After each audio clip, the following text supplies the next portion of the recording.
Կալիֆորնիայի 33-րդ նահանգապետին և Միացյալ Նահանգների 40-րդ նախագահին ամերիկացիները ամենից հաճախ են հիշում։ Ռոնալդ Ռեգանի մոտեցումներն ու վարած քաղաքականությունը մինչ օրս քաղաքական տարբեր շրջանակների համար օրինակ է։ Ժամանակին նա կարողացավ տնտեսական այնպիսի քաղաքականություն մշակել ու իրագործել, որ ամերիկացիները ստիպված եղան կոչել այն Ռեգանոմիքս։ Պատմական տարբեր աղբյուրներ փաստում են, որ Ռոնալդ Ռեգանը նախագահի իդեալական օրինակ է եղել, եւ պատահական չէ, որ մինչ օրս թե հանրապետականները եւ թե դեմոկրատները հաճախ վերադառնում են այն մոտեցումներին, որոնք ժամանակին Ռեգանն էր որդեգրել։ Ինչպիսի զգացում է լինել նահանգապետի, իսկ հետո Միացյալ Նահանգների նախագահի, աշխարհի ամենաազդեցիկ մարդկանցից մեկի որդին։ Գիտեք, երբ հայրս Կալիֆորնիայի նահանգապետ դարձավ, ես այդ ժամանակ բեռնափոխադրմամբ զբաղվող ընկերությունում էի աշխատում, շատ էի հոգնում, մտածում էի նահանգապետի պաշտոնը կփոխի նաև իմ կյանքը, նոր աշխատանք կունենամ նահանգապետի գրասենյակում եւ կտեղափոխվեմ Սակրամենտո։ Այդ ամենն իհարկե չիրականացավ, նույնիսկ կատակում էի ասելով իմանայի այսպես կլինի, որս հակառակորդին ձայն կտայի։ Անշուշտ հաճելի զգացում է լինել նահանգապետի, իսկ հետո Միացյալ Նահանգների նախագահի որդին, բայց այդ երկու պաշտոններն էլ գերլարված աշխատանք են ենթադրում։ Ես շատ էի սիրում լինել հորս կողքին եւ հաճախ խանդում էի, երբ նա ավելի շատ ժամանակ էր հատկացնում ուրիշներին։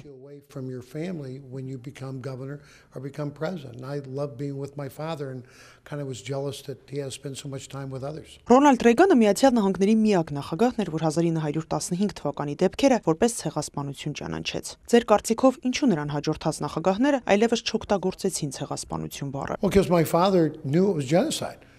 Նա դա արեց, որովհետև գիտեր, որ 1915 թվականին տեղի ունեցածը ցեղասպանություն է։ Նա երբեք չի ցանկացել հանուն քաղաքականության վնասել մարդկանց։ Շատ նախագահներ հաճախ խուսափում են 1915 թվականի դեպքերի մասին խոսել իրական փաստերով։ Ես կարծում եմ պատճառներից մեկը, որ հայերը այդքան սիրում եւ ընդունում են իմ հորը, դա նա է, որ նա կատարեց այդ պատասխանատու քայլը եւ երբեք չմտածեց հետագա վնասների մասին։ Հանրապետական Մայքլ Ռեգանը ակտիվ մասնակցում է ներկայիս նախընտրական քարոզարշավին։ Հավատում է, որ նոյեմբերին պաշտոնական Վաշինգտոնի առաջին դեմքը փոխվելու է։ Միացյալ Նահանգների փայլուն ապագային Ռեգան կրտսերը հավատում է այնպես, ինչպես հայրն էր հավատում։ Ռոնալդ Ռեգանն ասում էր, Միացյալ Նահանգները այն երկիրն է, որը կարող է ամեն ինչ նորից սկսել։ Շնորհակալ եմ հայերից իմ հորը մշտապես սիրելու եւ աջակցելու համար։ Նա սիրում էր ձեզ, ինչպես բոլորին, եւ շատ շնորհակալ եմ, որ դուք Ռոնալդ Ռեգանի կողքին եք եղել այն ժամանակ, երբ նա ձեր կարիք ուներ։ Նահանգապետ, իսկ հետո նախագահ։ Միացյալ Նահանգների քաղաքացիներին ներկայում հուզող ամենամեծ հարցը հետեւյալն է.